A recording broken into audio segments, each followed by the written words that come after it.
Hi. Hang on, I gotta close the door. I don't know if you. What's. Hang on. Something weird's going on.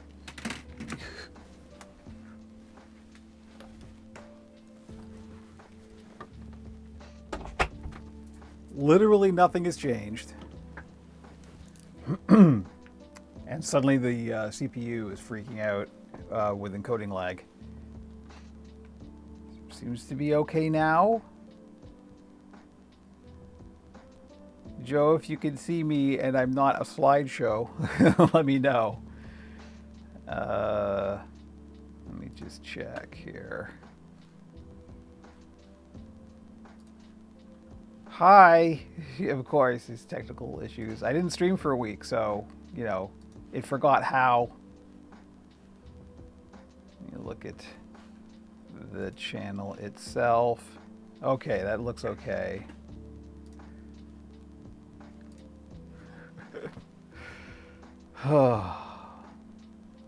Isn't the internet great?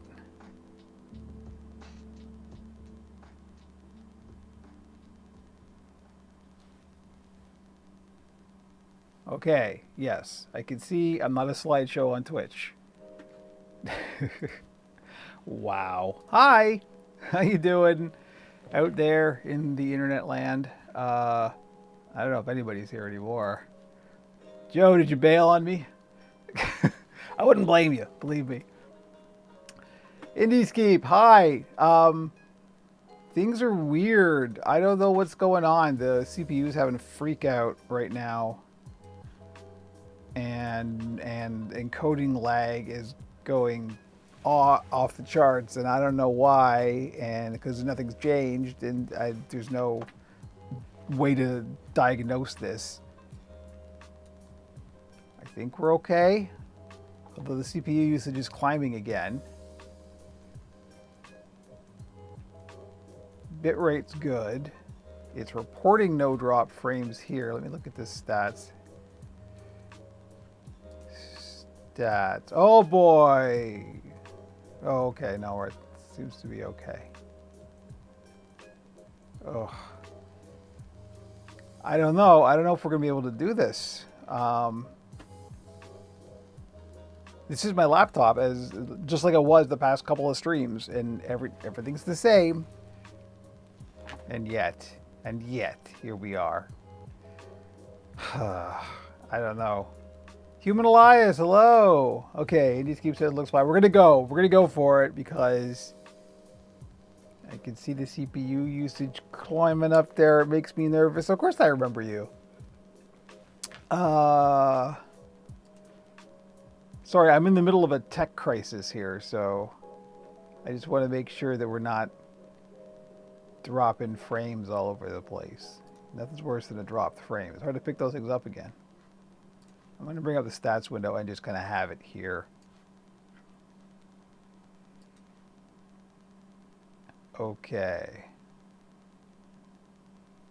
Okay. So our average time to render frame is 8.1 milliseconds. That's fine. Looks like that's holding steady. 8.2, 8.1. Okay. I don't know what's happening. Well, we're going to go for it anyway. I didn't even get my coffee. This is how the thing literally just happened now. It's been fine all morning. I was testing it. I got everything set up. We're all good. And now literally a minute before we're supposed to hit the button, suddenly the CPU is freaking out. Hi, Demon Dreamer. How you doing? I wanted to go get a cup of coffee, but I'm literally frightened to hit the Be Right Back screen because that's going to bring up the slideshow, which may make the CPU usage spike again. Here's what we're going to do. I'm gonna go get my coffee because I need some coffee now. Oh, apparently I'm online. Okay, good to know. That maybe not. Never got a hiccup. A laptop didn't like it. Yeah, okay, so the CPU usage seems to be okay. I'm not seeing any drop frames. Time to render frame is okay. I'm going to take a chance. I'm going to hit the Be Right Back screen. Yeah, put a sticky note. Yeah, it's on the camera. Because I need coffee, and then sorry everybody. I don't again.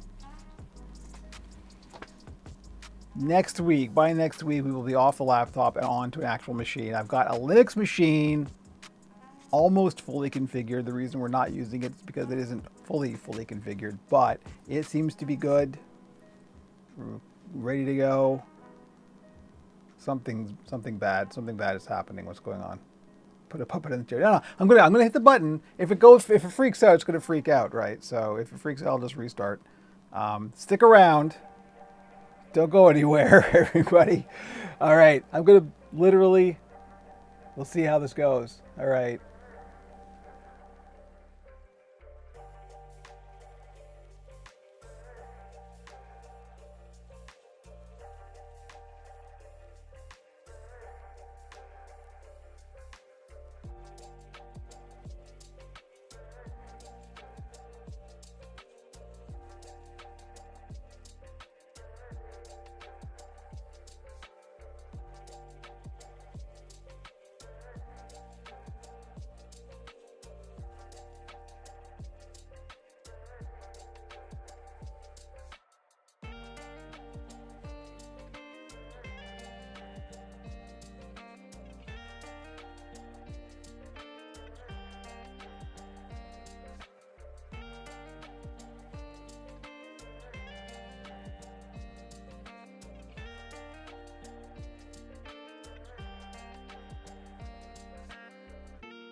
The hi, New Zealand is who you're thinking of. Indies Keep. Okay. The stinger, the transition stinger, seems to really hit it hard. I don't know what's going on. This seems to be fine. The camera seems to be fine, so I guess we're good to go. Wow. Hi. How you doing out there? I hope you're better than me. I'm gonna stop looking at the stats now. If it goes weird, let me know. I can see some rudimentary stats. I need to be able to monitor the stream as well, so I can see some basic stats. So if things get weird, just type in chat, because next week this will be fixed. This is what. So I'm having a weird week in general today, particularly, but like, so it's been a short week because it was Canadian Thanksgiving on Monday. I should have got coffee too, you know, necessary. So Monday was Canadian Thanksgiving, which was day off.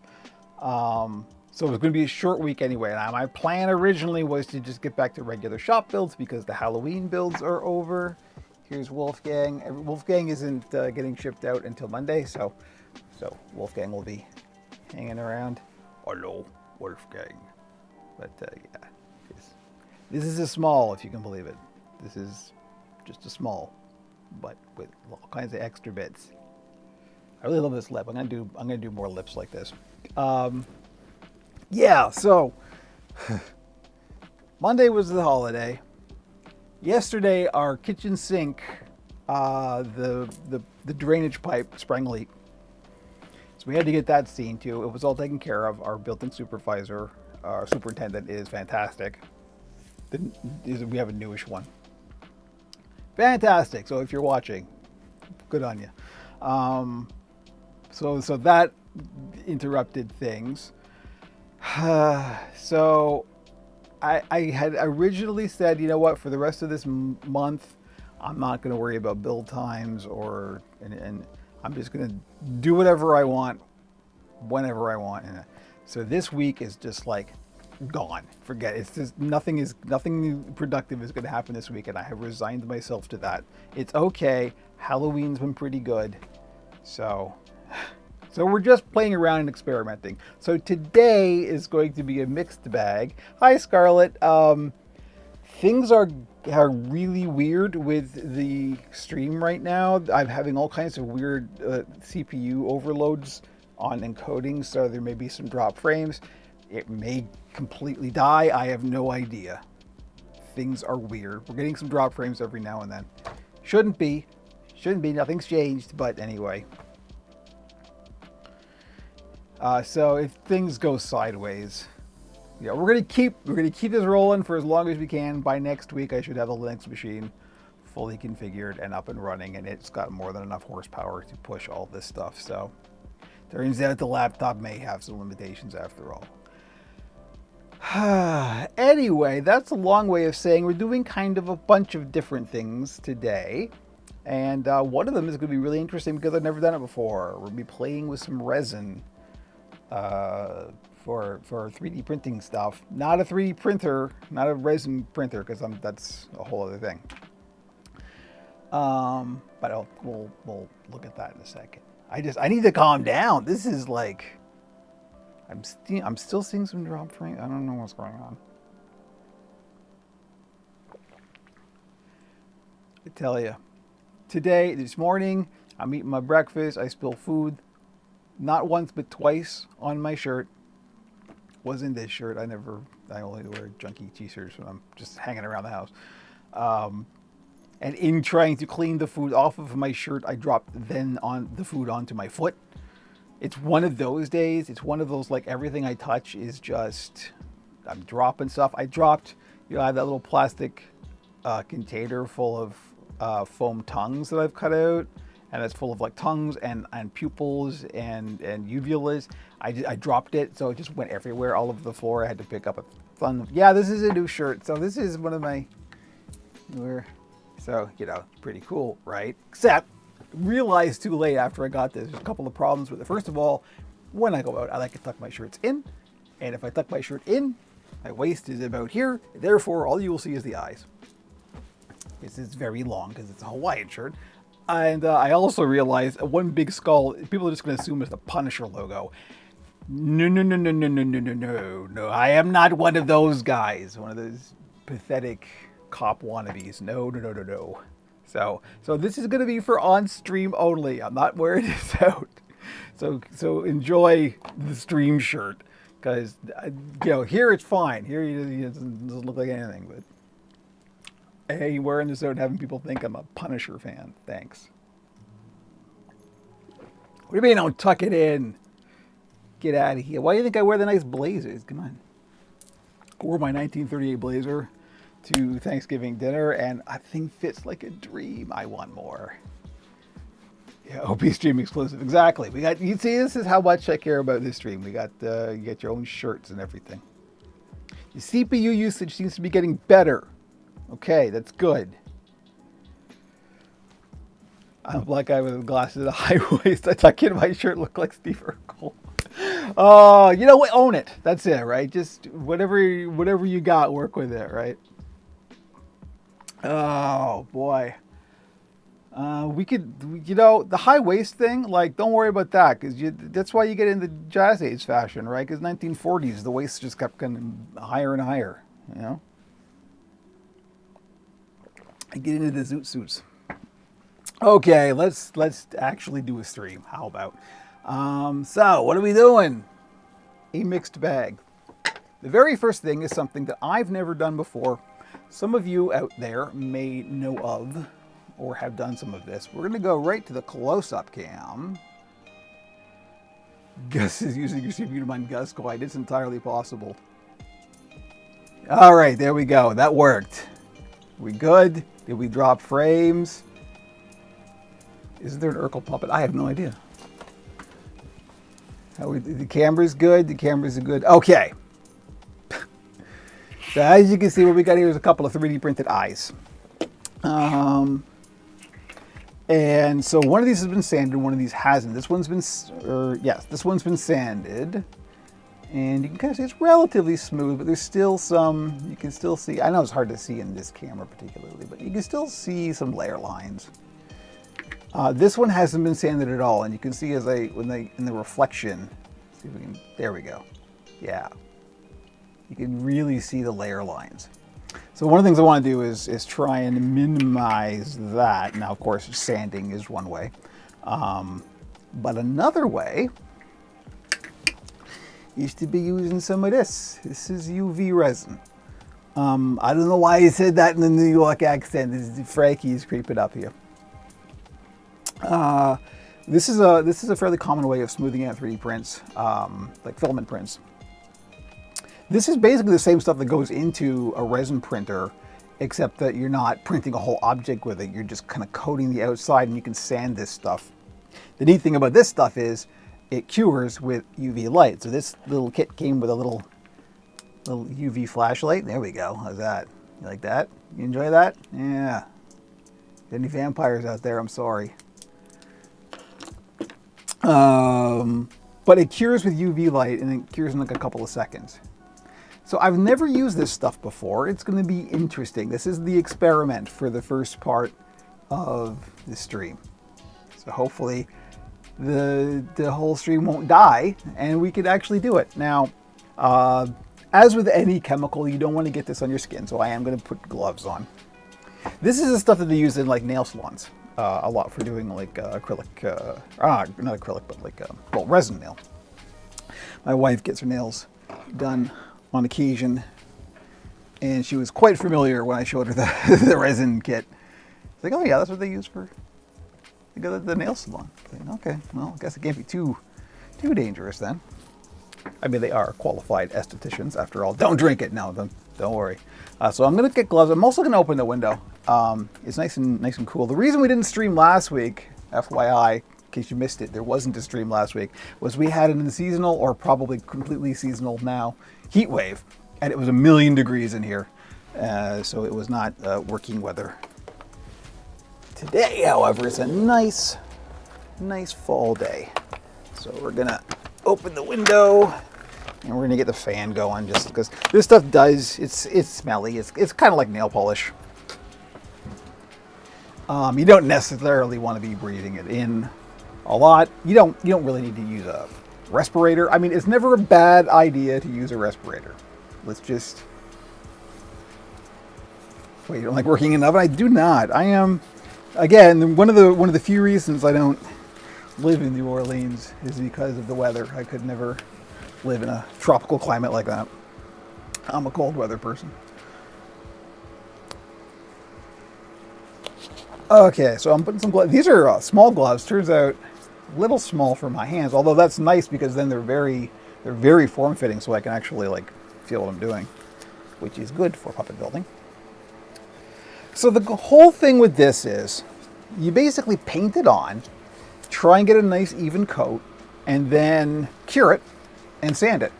And it kind of fills in the gaps, and hopefully you're basically like, it's like spackle. You're just filling in the uneven surfaces.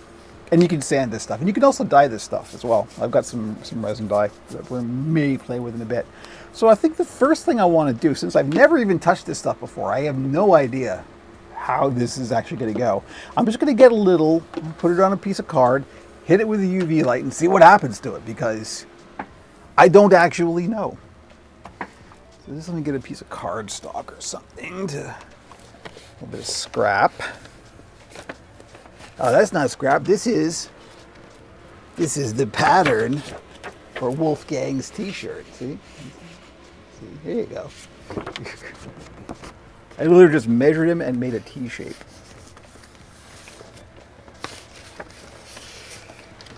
All right, I'm gonna take a little piece of cardstock here.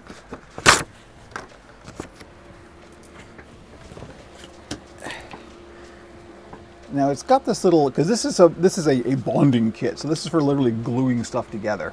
So it's got a little nozzle, and it's sealed.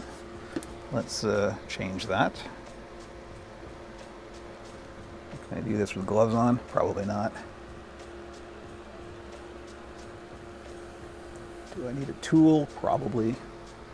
Here, get a pair of forceps and make a hole.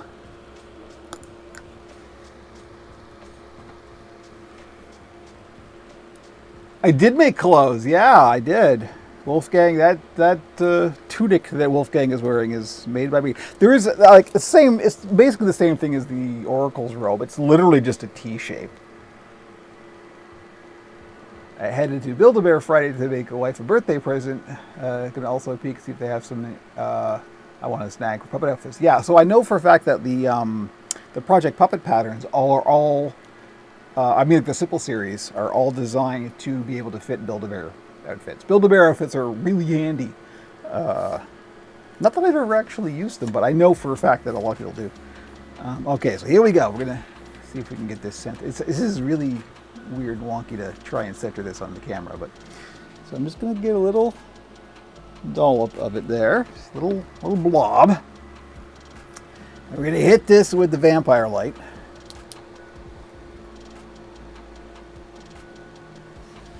There are some bubbles in there, so this will be interesting. I don't even know how this, like how long you should hold this or what. Probably shouldn't stare at that too much. All right, so that's okay. All right, well that's solid. Except for underneath it wasn't. It was still liquid underneath. Interesting.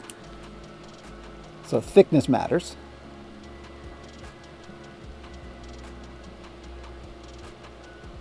See, this is a bonding kit, so I'm curious about how do you actually use this as glue because it's light cured, right? So, all right, well, I don't know. Let's see. We're just gonna do it. So what I've got to do this with is a couple of little sponge brush heads. These are what I use for making arm rods, right? So these are sponge brushes that are usually, they come like this. So I just pull the head out and I use this for my arm rods. Sponge brushes are very, very cheap and a lot cheaper than buying dowels. And then you just recycle the little sponge bits. 1 to 2 minutes to cure it. This way, okay, because this says seconds. But I'll take your word for it because this did cure pretty fast. I think it was just too thick. The light didn't get all the way down through it, so. This may also, I mean, look at this thing. This is probably not powerful enough to, I'm sure there are better ones you can get. This is just a little test. So, how am I going to do this? Let me see. So what I want to do is I'm going to do this both with the sanded and the unsanded and just see how much of a difference there is after I coat it, cure it, and sand it. That's 2 minutes is an amount of seconds. That's true. You're not wrong. I wonder. Well, this is pretty thick, goopy stuff. So let's see. If we put some here, and I want to make sure there's no lint or anything. And we just sort of get the brush. This shouldn't cure until it gets hit with the UV light. There should be liquid up until that point. Let me open this up a bit so I have kind of a handle. And so the goal is, and you may need a few coats. That's the thing. But we're just going to paint this over the surface. And it makes kind of a nice texture, actually. It's probably hard to see in the camera, just looks glossy. But there is kind of a stippled texture because of the sponge brush. But that's kind of nice, actually. It's a bit like the EVA foam spheres. But of course, you can let this sit, and that should all kind of gravity will do its thing. This is very thick and syrupy. Okay, need a little bit more. Should have got more than one kit, I think. Again, this kit's supposed to be for just bonding stuff together, so. Funeral host, hello! Nice to see you. Thanks for joining us. Hopefully the stream is... Hey, the CPU is back down to where it should be. That's good news. We may actually be able to do a whole stream. There was some technical issues. I had to restart everything.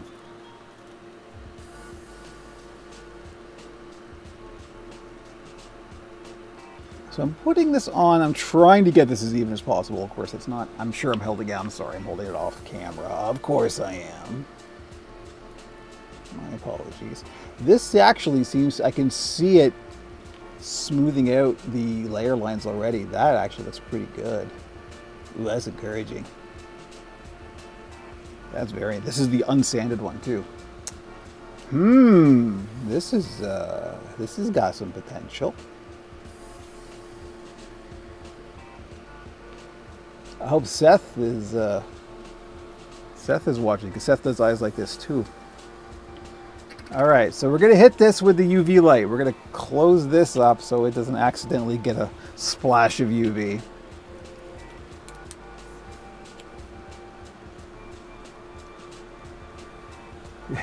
That looks really cool on this stream. Look at that. So are we trying to give the eyes more shine? So no, we're trying to smooth it out is what we're doing with the UV resin. We're just trying to get into the layer lines and smooth it all out without, because this is PLA, not PLA, yeah, PLA, yeah. I don't know why that's saying in my brain wrong.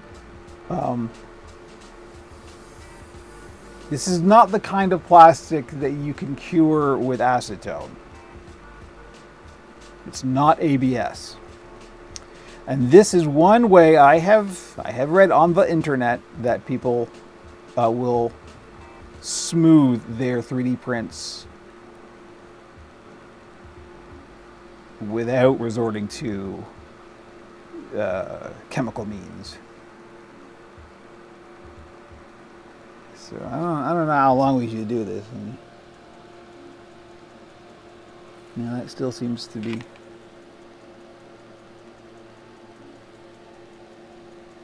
Still seems to be liquidy. Smooth a little sand. Yeah, exactly. We're gonna. Apparently the process is thin layer, hit it with UV light, sand it. Thin layer, hit it with UV light, sand it. You know, you just keep doing that. You just build it up until there's a nice smooth surface. And the resin will get into all the little grooves and stuff and eventually just smooth it out. So for like a highly detailed model, you wouldn't want to do this because it would just, much like acetone smoothing, it would just sort of melt it and make it look all undetailed. It would remove the detail. But for something like this, it should work a treat.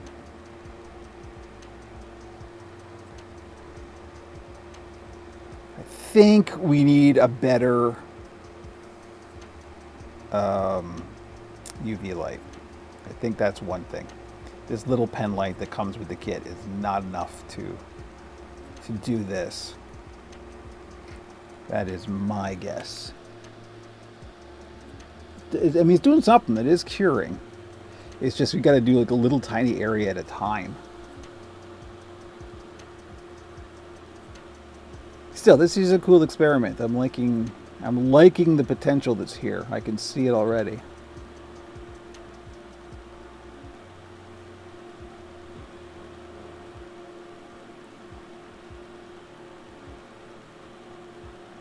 But it seems to be that if you pull, so if you've got a little area like this, See how intense the light is? As you move the light further away, the light actually gets less intense, and that doesn't cure it as much. Even with those nail UV light stands, my wife may already have one. We could have one in the other room. I don't know. My wife's got a whole nail thing. It's a largely mystery to me, but I think I'm about to learn some things. Yeah, we may already have one. I will consult with the expert later. But this has potential. Let me see. Let me see where we are. It's hard to tell with the gloves. I don't want to start sanding something that isn't cured. It still feels a little tacky. So what I'm going to do is I'm going to pick one area. Actually, I'm going to go to the other one. I'm going to pick one area right on the very top and just really blast it. Just hold it right there. See how long it takes for it to get not tacky. Isn't this exciting? We're watching light. We're almost literally watching paint dry. Welcome to this stream, everybody.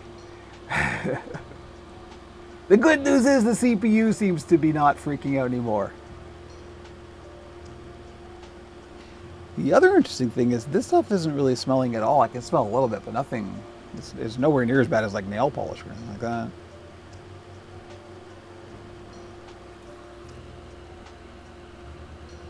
This is really hard to tell with the gloves. You know what? I will be very careful and I will wash my hands. I'm gonna do it with this one. Okay, so it's a little sticky, but it is curing. But yeah, it's definitely a little sticky still. All right, well, so the lesson is get a better light. Also, I think the battery of this is dying. This light's getting less intense. It didn't ship with a good battery, go figure.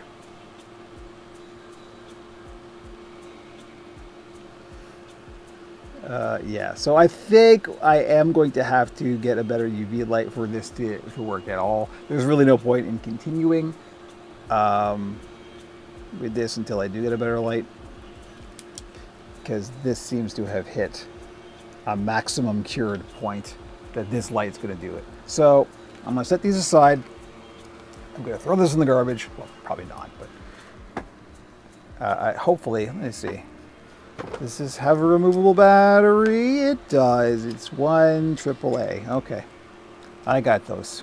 We can replace the battery on this. This is still not useless. Also, if I come across a very small vampire, this will come in handy. And you know me, it's entirely possible that I will come across a very small vampire. Okay, well, there was that experiment. That's the first thing that we're done. Now we get to the part that isn't an experiment that I've done lots of times before. It's just not fun. We're making arm rods. I gotta do a batch of arm rods. I'm gonna put this over here, not in the coffee, because that would be bad.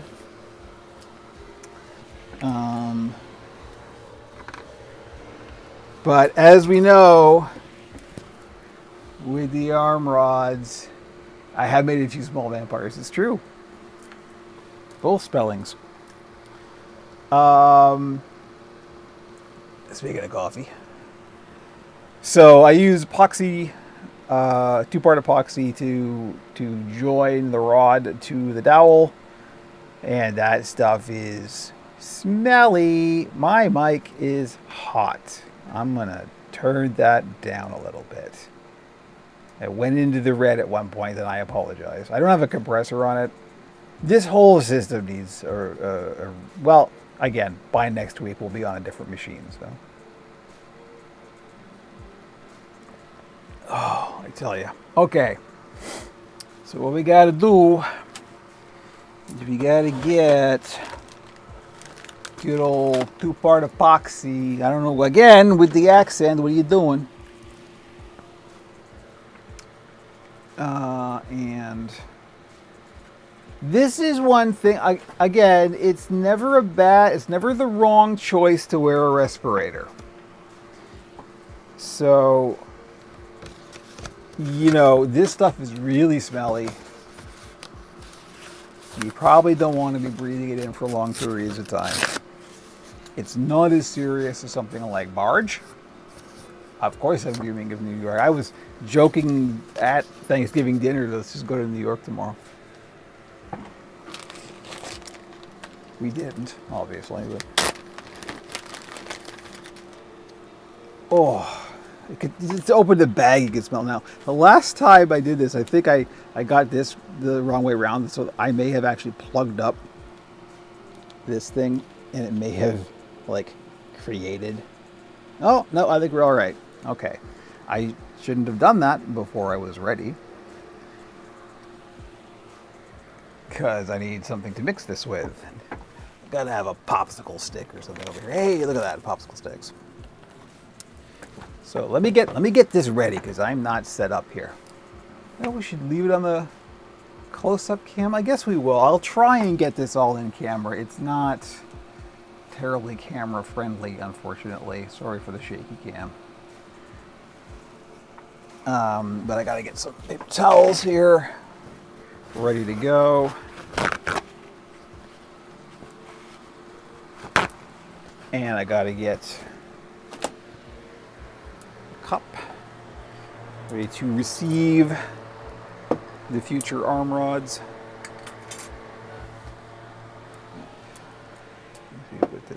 Well, you can see it in the top cam.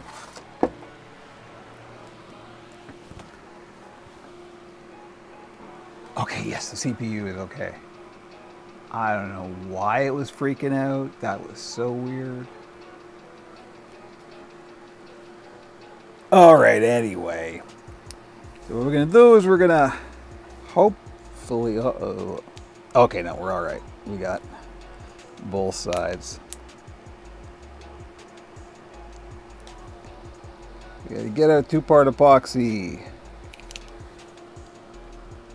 Hopefully that's close enough to a 50-50. It doesn't feel like 50-50, but the best I can do. Is this right? Yes, this is right. Okay. I'm going to cap that off. Put it away. And we may need some more. So I've also got some other epoxy here in case this doesn't do the trick. We are going to stir that up.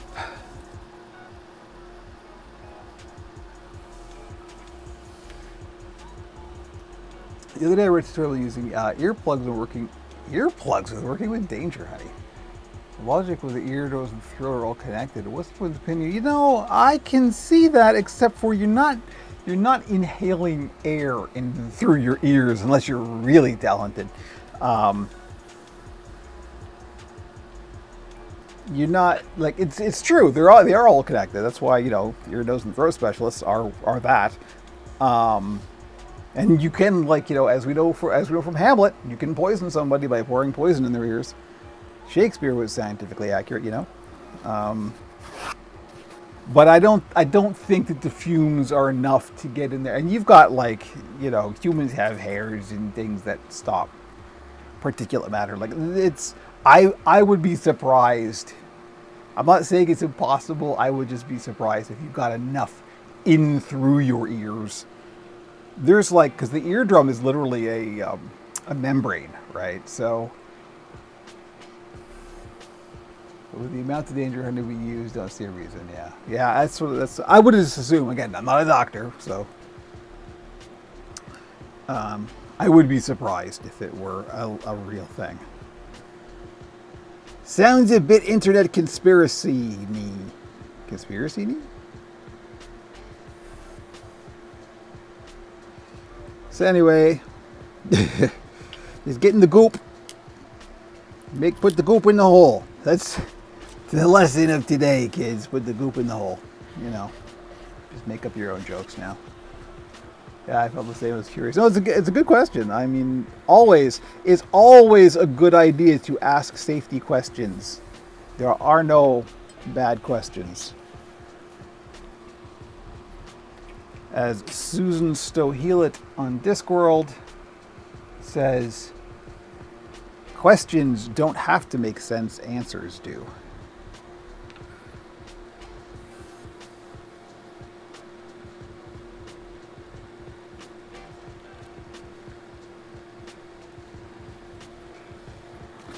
So what I do is you see there's kind of a little bubble of goop. I just take the paper towel and I kind of run it along the edge like that and just clean it off. And that also pushes a little bit of the epoxy down into the hole. And it gives a nice solid seal. All good.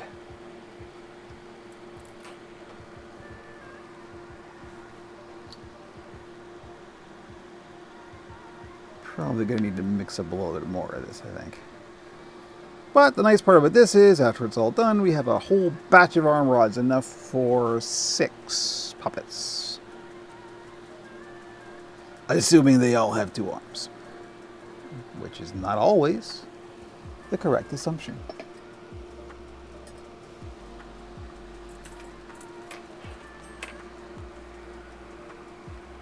Okay, I think things have stabilized on this stream. Weird. She's messing with me. Computers are like that, ever since the rise of AI, they just want to mess with you. They are malicious by intention now. It isn't just a coincidence or humans are reading stuff into it.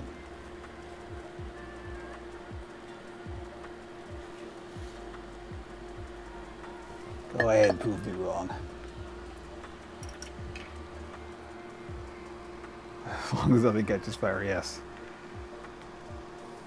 That would be the goal.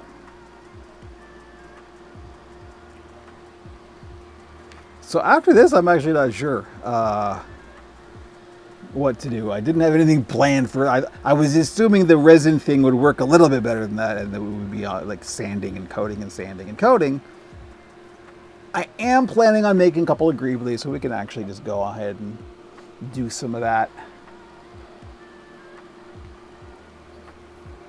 Oh, I messed with that Seams to Sewing Blender add-on. Was able to create a trial pattern. Cool. I am super interested in that thing. I need to get good, as the kids say, at Blender modeling. I am currently not.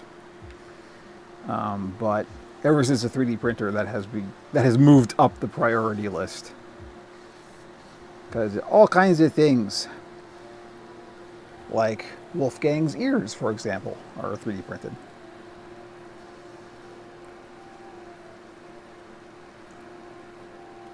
And then covered in fabric, of course. I am not currently printing anything just because the Linux machine is in mid-configuration. I've got Cura 3D set up. It's not seeing the USB port. I think it's a permissions thing because it's Linux, so of course it's probably a permissions thing. Because it usually is with Linux. But hopefully by next week, everything we're doing in this room will be run off of the Linux machine. Exciting times. If you add seams where you think a dart should be, it flattens it out for the pattern / UV. Yeah, that's real good. That's encouraging. I believe I shall be playing with that myself.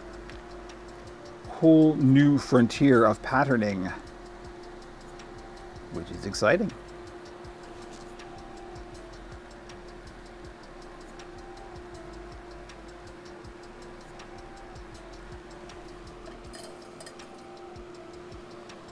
All right, 4 more rods, and then I guess we're on the Greebly building.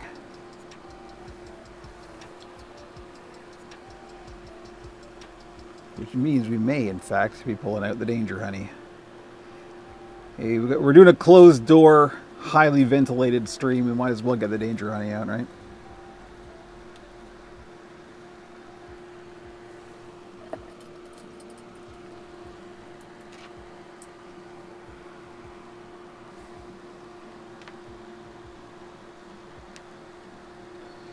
Think I am actually about ready to start shooting the FAQ videos.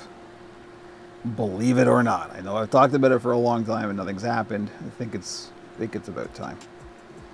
This month being such a weird month that I may actually be able to fit some video shooting time in.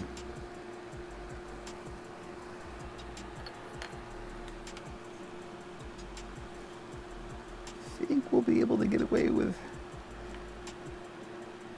not having to mix some more epoxy,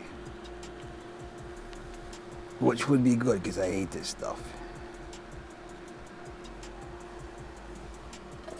This stuff is no good. It's very good, actually, which is why you gotta use it.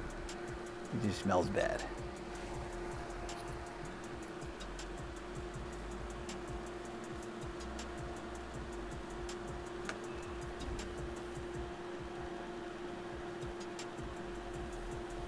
Here we go. We did it without having to mix up another batch. Hooray for our side. Okay, now what I want to do, don't have any plastic bags. Yes, I do. It's one in the garbage, which has a hole in it, so there's kind of no point. But I want to like enclose this and seal it up because this will just continue to smell in the garbage. Even I'm gonna take this out to the actual garbage hole. You know, the garbage hole. It's literally a hole in the wall. I mean, we're in a building. There's a garbage room that needs a chute. I call it the garbage hole because that's what it is. It's a hole where you put garbage. Why some people can't manage to even do that much, I don't know. All right, there we go. Epoxy done. So I'm going to put this away, and I guess we'll just get on with things. I can feel that I got a little bit of epoxy on my fingers. I should have been wearing gloves, and I didn't because I wasn't paying attention. So don't do what I do. Do the right thing. Wear gloves. But I am going to go wash my hands. I want to try and get this off my hands. So, garbage hole. Yeah. All right. We're going to do this again. You ready? We're going to try. We're going to see what happens to the CPU. CPU is at 12% currently. That's fine. Enter to the trash compactor. Exactly. All right, here we go. Cross your fingers. I'll be right back.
Okay, I think we're all right. Dianoga. I didn't even read the whole question. I just, what was the name of the creature in the trash, in the Star Wars trash compactor? It was a puppet, a really big one. It was Dianoga. Dianoga was the name of the monster in the trash compactor.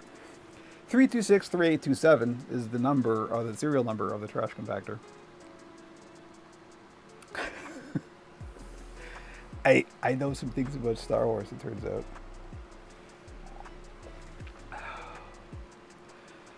Okay, so we are gonna move on to making some greeblies. First gonna finish my coffee. Where are we at time-wise? Okay, we're just about an hour in. We've done not much of note, but you know, it's one of those streams. It's one of those weeks, let me tell you. Oh. Okay, everything looks stable. The CPU is fine through all that. I'll bet you it was just doing some background tasks that I have no idea what. It's a Mac, so. It's been great, don't get me wrong. It's been problem-free.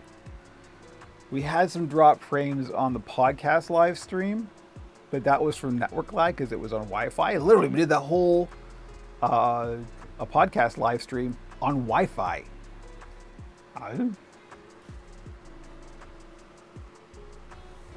Who even knew that was possible? Turns out it is. All right, so let's go to Top Cam, I guess. For now, we'll see. Maybe we'll switch it up. First thing I'm going to do is, I wonder if this resin is cured with UV light, just leaving it in the sun, will that actually cure it? I guess we'll find out. I got quite a lot of sunlight in this room, so. What am I doing? I am looking for these mouth plates. So here we have, I showed these off a couple weeks ago, but these are the 3D printed flexible mouth plates. These are Greebly mouth plates. So the first thing I'm going to do is make the finger loops for these. Just like we did before with the small mouth plates.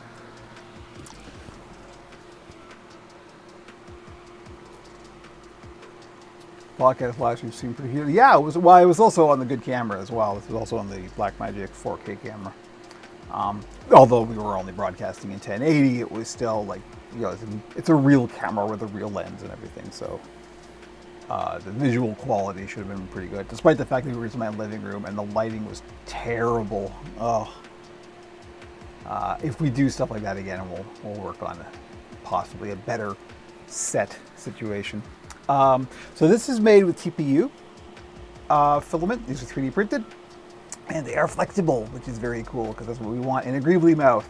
So these are the same kind of brackets that I have on the small mouth plate. So we're just going to put a leather loop around that, and these will be nice and sturdy and solve the detaching finger loop problem. Forever and ever, and everything is good forever now. Okay, so first thing I want to do, as you can see, I've already marked out some strips. So we're just going to cut those with the junk shears because this is leather and this is quite tough. I'm going to cut them thin enough to be able to go through the brackets. I don't know why I said it like that, but I did. I should measure them horizontally first, actually. You can use sunlight, but it'll take a lot longer to set. So I just leave these in the room. I'll just leave these literally in the window for like a couple of days. Maybe it'll be fine. Until I get a better UV light.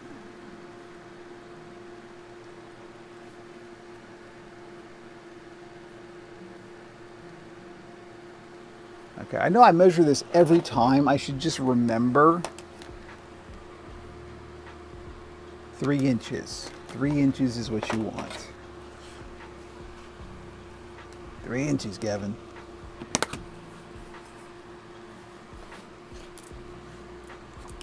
I'm just going to mark these so I know when to stop cutting.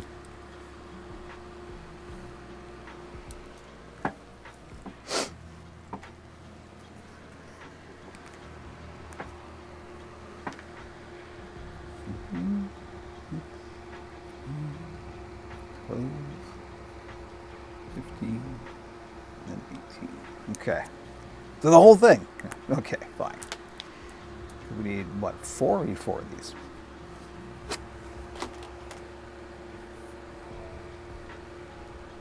One, 2, 3, 4. Okay. So we'll go to here.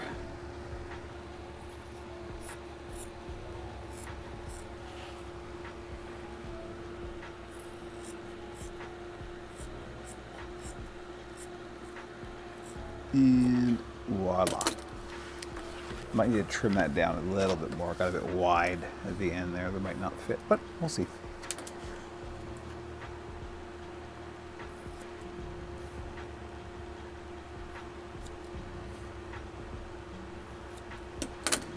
And we're going to punch a hole.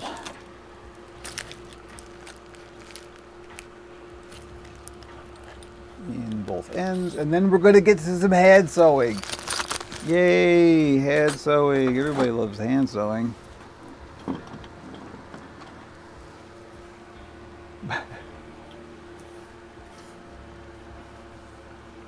All right, first of all, before I do this, let's see.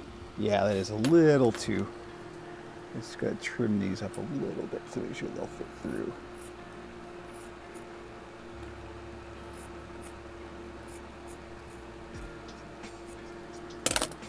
Why struggle?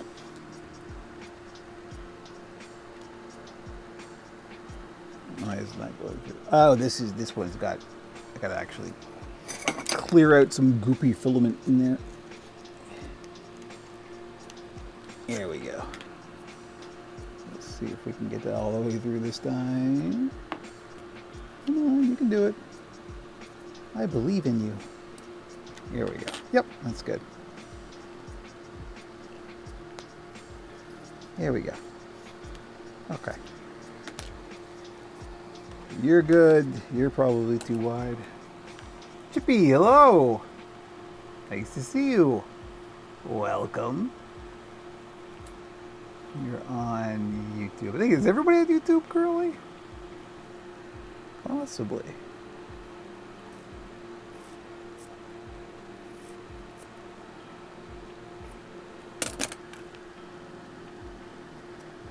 All right. You gonna go through, or do you also have? That's the same one. No, they're all like that. Okay. So we'll just force it.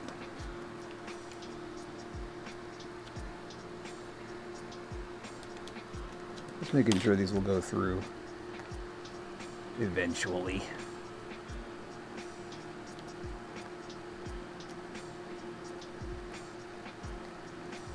Why am I could just get a pair of needle nose pliers. Why am I doing this? Why am I struggling when I don't have to? Alright, so that one's good, this one's good. So these are going to be greeblies. These are the ones that are quite Fraggle-like that I do a lot. And since I think you're new, Chippy, we are using these, which are my new 3D printed mouth plates made out of TPU filament that are flexible, which is really nice, and have a built-in bracket that I put a finger loop through that is actually part of the mouth plate itself, so it's going to be nice and sturdy and won't come off. I don't necessarily, you know what, I don't believe in struggle. I'm not an aesthetic. I think we should just, if you can do something without suffering, do it. I'm not a Buddhist. I appreciate a lot of Buddhism. I just don't happen to be one. All right, so the loops will go like that, and then this is going to be super duper strong.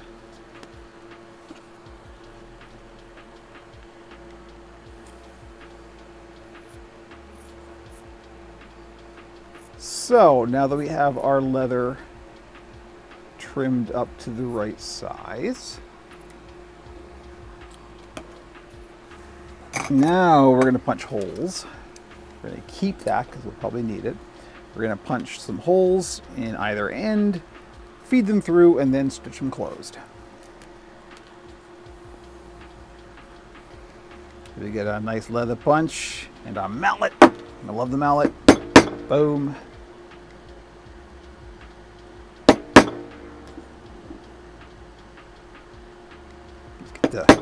Take out your frustrations.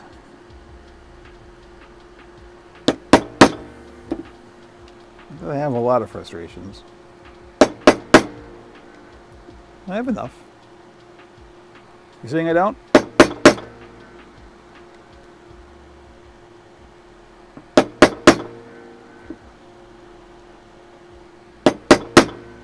There we go.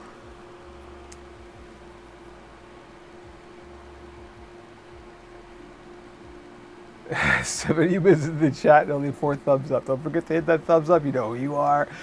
Nice. I'm so bad at self-promotion. Can't you tell?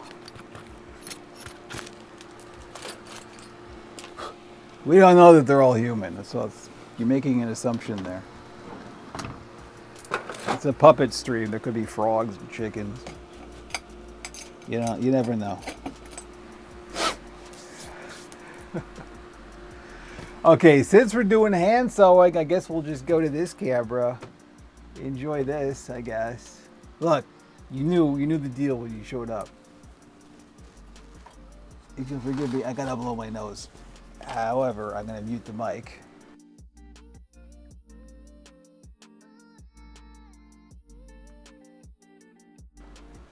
I have a button on my Stream Deck that will mute the mic now. It's true, we have at least one monster. That I may or may not have constructed. Alright. First we gotta feed these through. Here we go. Come on. You can do it. You can't see what I'm doing. I'm sorry. Okay, now I gotta get some thread. Yes, there's Kermit. Get back there. As always, watching over, making sure I'm doing it right. Kermit lets me know.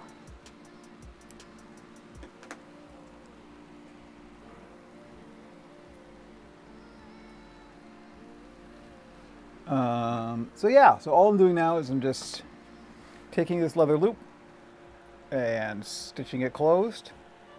And then we're going to feed that under the bracket, and we have a nice, clean, extremely strong finger loop. So now is the part where I just get to sit back and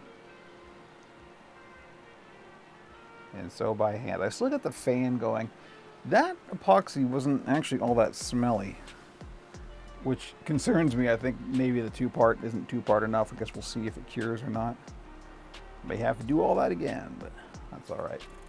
The werewolf small was great. Yes, thank you. That was a real special one. Well, so the client was the person who bought last year's Frankensmall, and they're doing a whole like series of characters that are kind of in that line. I've seen the concept art for. So they sent me the concept art for the werewolf, and there's also a vampire after this. It is Disco Dracula is probably the best way to describe it. I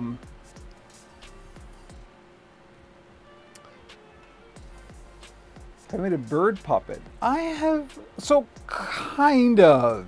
I have a model called Neefs, which are very much like the Skeksis from, it's like a Muppet version of the Skeksis from Dark Crystal. They're pretty bird-like, but I haven't done just a bird now. I don't do a lot of I do monsters. That's what I do. That's my favorite thing of all.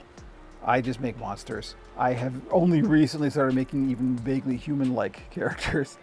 So no, but I haven't done a bird. Although it will be interesting now that I got the 3D printer, because I could do a really cool beak, for example, with the 3D printer. What was I talking about? Oh yes, the werewolf small. So yeah, they sent me the concept art. And normally it was the kind of thing that like, this is so much custom work that I normally wouldn't do it. Just because it takes so long. But as soon as I saw the concept art, I'm like, this is exactly up my alley. This is 100% the kind of thing I do. I really want to try this. So I said yes, and I didn't worry about how long it took. That's about 30-ish hours of work in there. So, not nothing. But not bad either.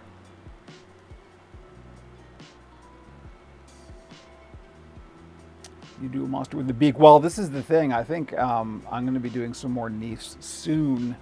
And they're going to get even more Skeksis because I can actually do beaks now that I've got the 3D printer. Really interesting things like that. Yeah, I make things that go bump in the night or are in D&D. Yeah, exactly. You want monsters, I'm your person.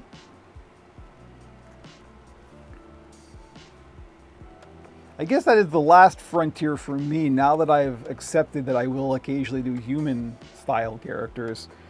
Animals. I have never done just an animal,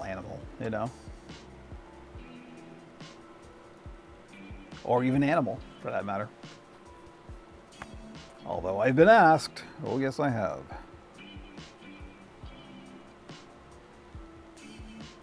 Speaking of the FAQ videos, I think that's going to be.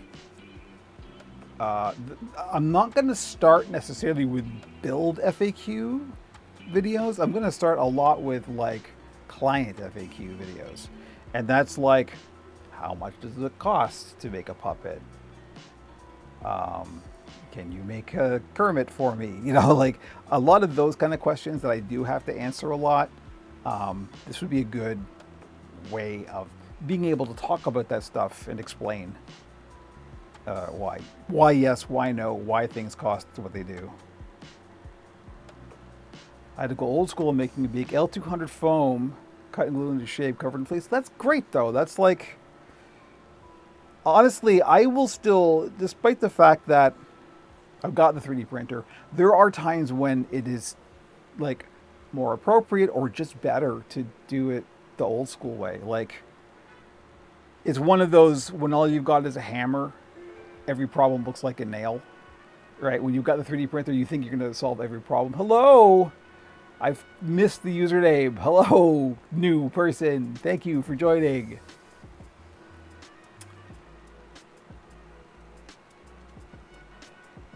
Oh, I'm building entire puppets. Right now, I tend to build them in batches of like 2 or more, usually only 2 because they take a long time.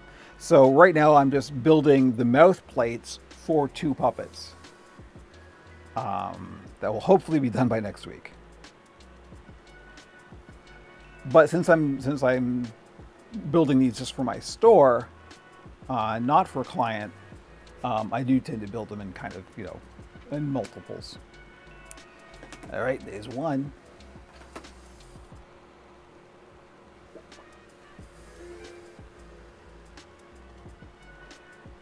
Himbo Husbando. Please forgive me if I've pronounced that incorrectly. Thank you. Hello. Thank you for joining and subbing and all of that stuff. Welcome to the Puppet Cave, the Puppet Pit, the Puppet Mine, whatever we're calling it this week. But yeah, that's the thing. Like you do have to every now and then. Like I went hog wild after I got the 3D printer and figured out how to use it and kind of went, oh, I can do all this and this and this and this and this. Sometimes you got to dial that back and go, okay, maybe a 3D printed thing here is not the best solution. Because sometimes it's not. Like sometimes you want something that's soft, for example. Like for Wolfgang, for example, I did the ears 3D printed. I could have done the lip as well, but I wanted the lip to be soft. So I just did that old school, just carved foam and covered it in fleece. Whereas the ears, I wanted to make sure that they were even. And of course, a good way to do that is to 3D print them because they're identical then, right? Rather than trying to carve foam to be identical, so. Yes, Chippy, please do join the Discord. The link tree is here. It's also, there's like an about page. I don't know if you're on, you're on YouTube. So there should be a link in the header of the YouTube channel that's got like link to the Discord, link to the link tree that has all of the links for everything in it. Do join the Discord because there's lots of people there and we're all puppet folk. And there was even a questions channel.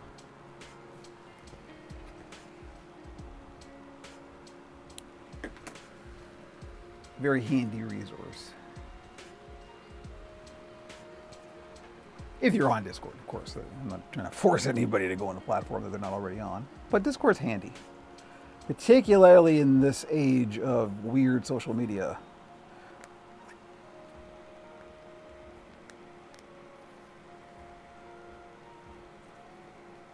Although one day Discord's going to get bad too. Guarantee it. It's coming.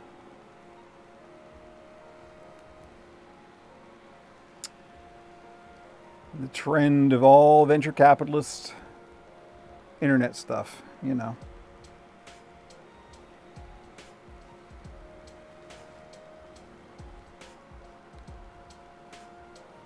Thankfully, there are actually some interesting open source Discord alternatives. So, if and when the time comes for us to move away from Discord, there are options.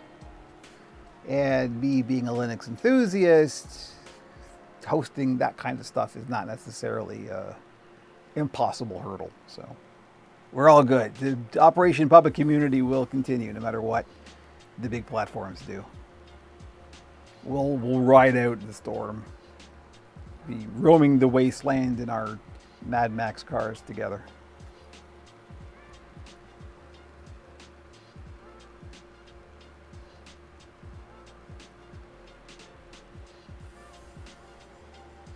Yeah, Chippy. So it's basically like a chat room service, but there's all kinds of servers you can join for all kinds of different, like you can just make your own server. And there's all kinds. It's largely started out for the gaming community, but it's expanded into lots of different things. So check it out if you feel like you like it. By all means, join up, because that's where like I'm hanging out there every day. Like I never close the thing. I do sometimes close Discord. FYI, if I'm quiet for a while on Discord, it's probably because I'm just busy and I'm going, okay, I can't have a distraction. I just got to close Discord for a while. I do that occasionally, although rarely. If you don't hear from me on Discord for a while, that's usually what's going on. It's just because I'm busy. But I am usually about.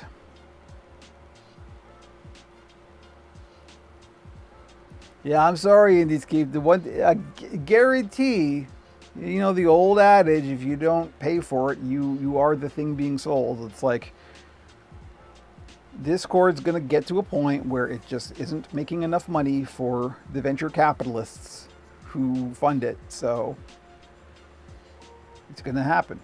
The Cory Doctorow, whatification. It will happen.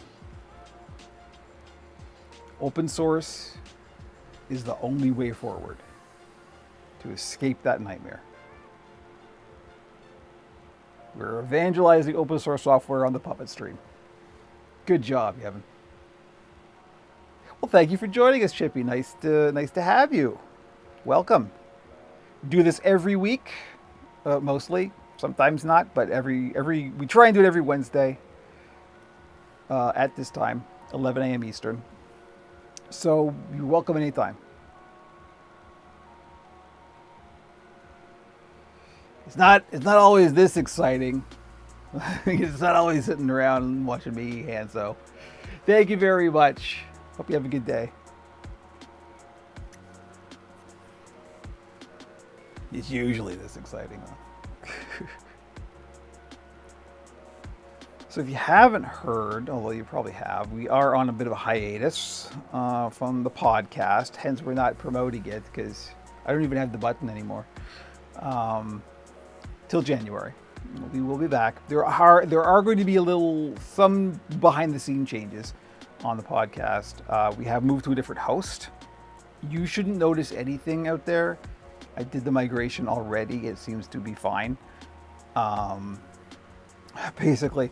So we were hosted on Libsyn. Libsyn starts at $20 a month. And we just weren't making that back. And the podcast, of course, takes time. That's one thing, but it also costs money. And even though it's not a lot of money, it was enough to be like, is this worth continuing to do? So rather than, it's not terribly successful, but it's got some listeners. So, I don't want to just stop it for the sake of $20 a month, right? So it was more of like how can we economize this? And so Acast has a free tier that gives us everything that we need. We don't get a website with it, but I'm a web developer. Like I just make my own website. So we have migrated from Libsyn to Acast. The feed is the same. Everything should be the same. The URL, pixelsandpuppets.com, will be dead by the end of this month. Well, I'll just redirect it somewhere else, but that site on Libsyn is going away by the end of the month.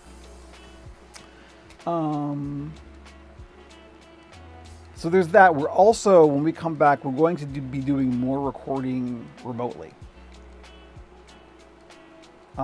It's just a little bit easier on me because when we're recording here, I got to get all the equipment out and get it all set up. And there's a whole bunch of, it's always a late night, even if we try to keep it not late. And it's always a thing. It's always a lot of effort, a lot of adrenaline, right? So it takes like a whole day away from my weekend to do a podcast.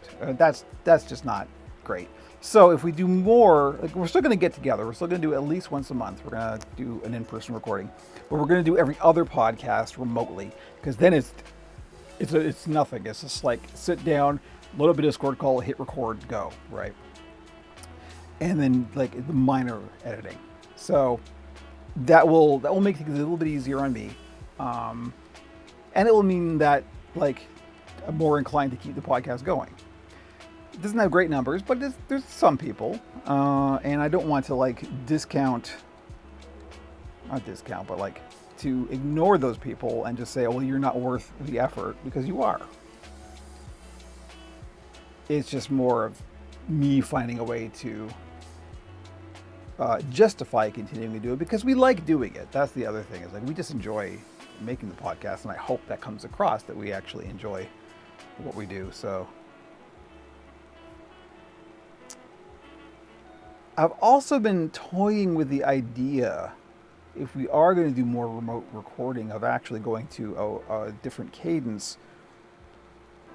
I was thinking at first about actually separating the puppet stuff and the tech stuff and doing two. And so doing 1 week puppets, 1 week pixels, basically. I don't think I like that idea too much. What I might do though is do off weeks of just puppet stuff, and that's where I do like remote interviews. And we have call-in people. And it might just be me and the call-in person, that kind of thing. So we're gonna change stuff up. We're gonna experiment and play with stuff, and you never know. Because we got to the point after the top 5 list was done that I had always said to myself that the nice thing about the top 5 list is there's a defined ending to this.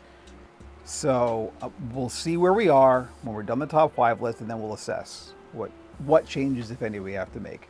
And this is it. This is what the changes. So it wasn't that there isn't enough to keep going, because there is. It was more that we need to make some changes to be able to make it easier to keep going.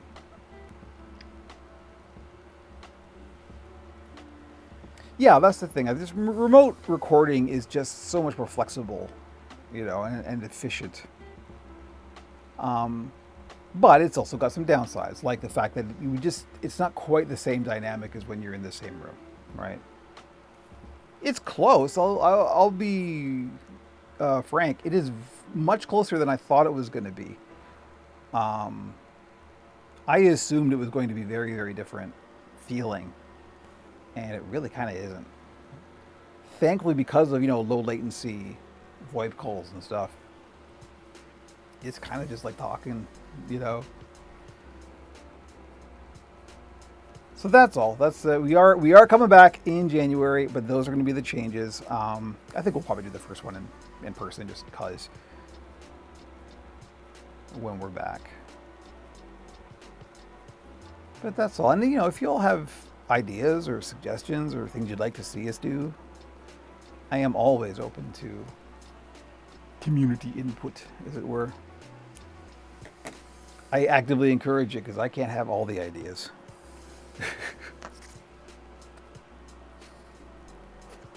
Right. So the nice thing about this flexible stuff is it is really a lot easier to feed the loop through and get the seam underneath. It's probably also easier to pull it out that way too, but whatever. It's a trade-off. All right, one more and then we can move on. What time is it? Half an hour after this. We'll be able to start tracing the pattern. Welcome back, live stream. Well, this is the other thing about if we do more remote recording, Live streaming the remote recordings is a no-brainer. Like, that's easy. It's literally just hitting a button. So, there may actually be more live streaming because we're going to do more remote recording, right? As long as I can get everybody with a decent webcam, then it's all good. So, there's options. There's things. We're gonna play around with stuff and change it up and see what works, see what doesn't work, and. But yeah, I think a welcome back live stream would definitely be on the table.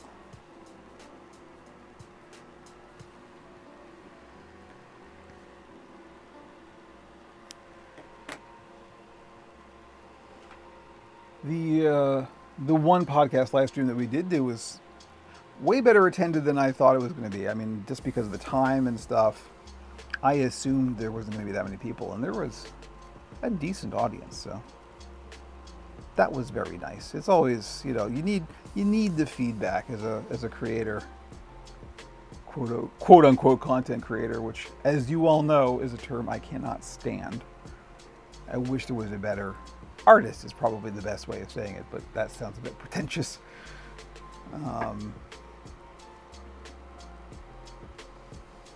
But yeah, changes, but all good stuff. And if you've been reading the blog on OperationPuppet.com, you know that I've just been having some thinky thoughts lately about where we're at in terms of numbers and engagement and viewership and all that kind of stuff. And it is not great. It isn't where I would like it to be, but that's also kind of okay. And I've learned to accept that. I've learned to accept the things I cannot change. In order to change that, I would have to do things very differently from the way I do it, and I don't want to do that. I don't want to be like just kind of going, what's gonna? I don't want to be Gus. I don't want to just go, what's gonna sell. I want to do the stuff I do because I like doing it. The hope being that there will be others out there that also like it, right? So that's the thing. I'm not willing to compromise what I do and what I think is good and fun for the sake of viewers. All social media never works out the way you want to. Exactly. You can, and that's what I said in the blog post, right? You can try your best and still fail. Like it's not a reflection of the quality of the work, right? It is. So there's so many factors at work, like the algorithm, how our audience is interpreting it. Is anybody even seeing it in the first place, right? Like that's the thing. Discovery is so impossible without the help of the algorithm. And for puppet stuff, there just is no algorithm that's going to help you, right? Yeah, it could be as simple as discovery. Yep, that's exactly it. I find that the people who do find us tend to stick around, which is very gratifying, and that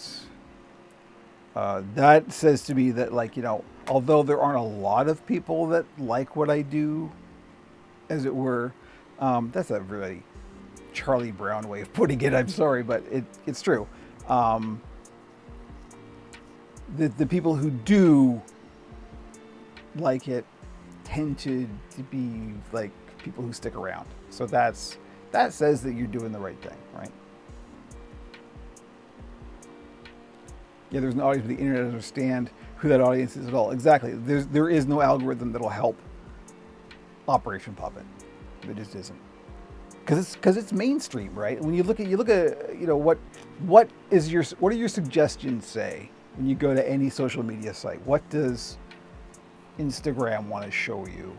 What does TikTok want to show you? And it's usually, what is this even? And that's just not what I do. It's not my thing. Okay, anyway, that's enough evangelizing about See, we got our mouth plates, and they're good, and they're flexible. So yeah, I could go on. Where are we at? We got half an hour left. This has been a weird stream. I apologize. Didn't think it was going to be this weird. But hey, always leave room for weird. I don't even know what color I want to do. And the thing about cutting the foam is my foam, the only foam I have, I've used up the last of my reticulated foam. So I'm now onto some upholstery foam, and it is all packaged up. And I have to get it out and get the knife out and open it up, and there's a whole. Can we see Wolf's face? You sure can. In fact, we can even use the rarely used puppet cam. I hope the focal plane is okay. I'm not sure where it is. Let's find out. All right, where? Focus. There's focus right about there. Hello, Wolfgang. Yes. I have no idea what Wolfgang's final voice is going to be, but there we go. It looks really good in front of the light getting in from the window there. All backlit. Like how they get the mood. There we go. There's Wolfgang. I like how Wolfgang turned out quite a bit. It's also the fact that like I recessed the upper mouth plate because I knew I was going to put teeth in there, and then that combined with the lower lip, the kind of how it all fits together, it feels really good to operate as well. That's the other thing that I really like about it. This feels like it sockets together really nicely. It's very satisfying. So the lower teeth are 3D printed, and the upper teeth are carved foam. So, and the tongue is carved foam as well. It's hard to see there, I know. But so this all squishes down when the mouth is closed. But we don't need these to squish down because they're external. So, yeah. And on the Discord, I showed how I did this toupee kind of inset thing here with some paper towel patterning. So yeah, like I said, the tunic here is just a T-shaped pattern. I just laid Wolfgang out onto a piece of cardboard and traced around and measured it and made a T shape and just sewed that together. This is actually the same fabric as the nose, except for I turned it inside out. This is just some polar fleece. So on the inside here is the same texture as the nose, but in this camera it's probably not the best way, but the nose has texture that the tunic does not. So yeah, there's Wolfgang. Wolfgang turned out pretty darn good. Wolfgang's sticking around till Monday because the person who commissioned it will be back. So they don't want me to send it out until they're back. So they're traveling currently. So Wolfgang is our guest until Monday. So. And also nice and light. That's the other thing. Despite the fact that there's quite a lot in that. And the other thing that we were talking about before about the 3D printing, even if you do very low infill and very thin walls and stuff, 3D printed objects are generally quite a bit heavier than, let's say, a carved foam object. So you do have to be cautious about that. Like the Nosferatu, the premium puppet Nosferatu that I made recently. That was just on the upper limit of what I considered to be acceptable for weight. It was fine, but it was getting to the point, like the hands even. The fact that I had 3D printed knuckles and then the nails, that added enough weight that there was a little bit of weight on the arm rods, and you could feel the arm rods starting to flex a little bit. It was still fine. It's still perfectly good to perform and everything. But you could tell that any more, and this would have been too much. And that's something you always got to be aware of is the weight. As I keep saying over and over again until it sinks in, weight is a problem. Nobody wants a heavy puppet. Heavy Puppet is a good band name, and that's it. These are good. I like these. They feel really good. And the nice thing with the little bracket, as I talked about before, is it gives you a little bump there that you can actually pull back on. Wolfgang has 3D printed mouth plates as well. That's one place I don't worry about the weight. The weight is a little bit heavier than, let's say, wood. but these are so good and they feel so good that it's worth the trade-off. Can you have small enough holes with 3D printed items? Yeah.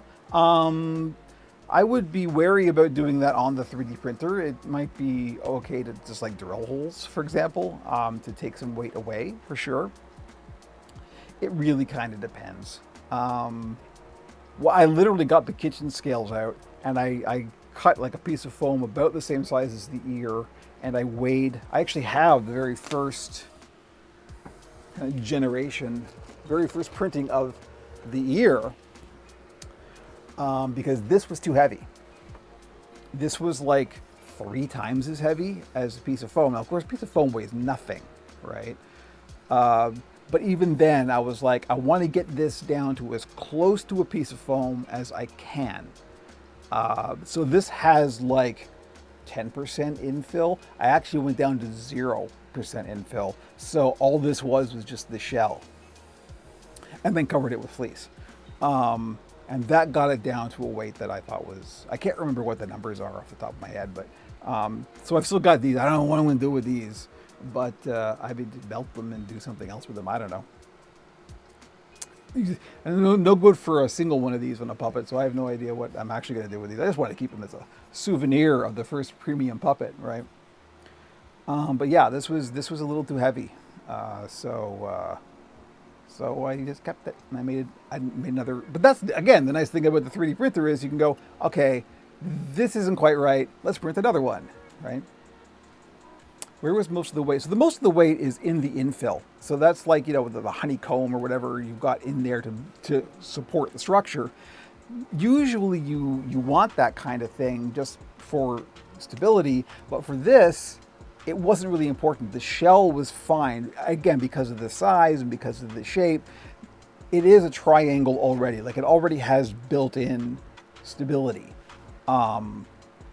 And the fact that you were then going to be covering it with fleece, that adds, like, there's a layer of adhesive and then a layer of fabric on top of that. That's nothing's gonna break this unless you like haul on it or something, in which case foam would break too, right? So that was where most of the weight came from, was the infill. I didn't touch the wall thickness. The wall thickness is exactly the same, so the shell is the same. It was just the infill that I changed.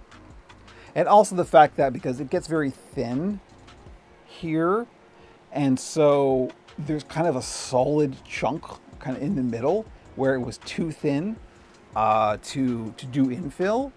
So it just had to print layer after layer of plastic. Did the hands add weight too? Yeah, a little bit. Like I said, you could feel it starting, like when you picked up the arm rod, you could feel the arm rod wanted to flex a little bit. And when you feel that, that's when you want to back off, right? Because that's you never want to like pick up a puppet and have the arm rod and the arm is doing this, right? Because it's too heavy. You always want it to be a lot of control on the arm rod. So, I mean, it's a control rod. That's what it's for. Okay, so you know what? I am going to end it a bit early here. But thank you, everybody, for showing up. We got some new people. That's real nice. As always, we're going to be doing this again next week. And hopefully I will have the Linux machine fully configured and ready to handle this whole thing, which will be fun and weird. Running a whole build stream off of Linux, including the 3D printer. But that's hopefully what we're going to... That's my goal, I think, for the rest of the day, to be honest, is to finish configuring the Linux machine. Thank you very much for showing up. Yeah, nice to see everybody. We did take last week off, but, you know, what is next week? Hang on, let me see. How close are we getting? We're getting pretty close to Halloween, but not there yet. What is the build stream before Halloween? Okay, so we got 2 more build streams before Halloween. Maybe we can still cram in one more Halloween thing. We'll see. I make monsters after all. It doesn't have to be for Halloween. It can be for any day. Because, as we say, as all of us 80s goths know, every day is Halloween. And on that note, I'm going to go have some lunch. Thank you, everybody. Join the Discord, listen to the podcast, etc., etc., etc. And have yourself a good day.